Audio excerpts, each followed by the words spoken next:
છે શાસ્ત્રોમાં મા માટે કીધું છે કે ઈ વિસ્તારમાં રવેચી માની રાણીનું ઝાડવું હતું. એના હમું અર્જુને જોયું, માં મારામાં પુરુષ તત્વ નથી, પણ હવે હરા પૂરો થયો હોય તો કાંઈક કર.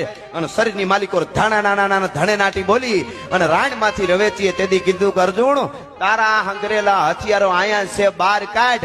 અને ઈ બધા યોદ્ધાઓ હસ્તિનાપુરના છે, ઈ એકાઈને તારા હામો જો જીતવા દઉં તો હું નવ નાળવા વાળી રવેચી નો કહેવા, હું રવરાઈ નો કહેવો, ભલા માણસ હું રાયણ વાળી નો કહેવો.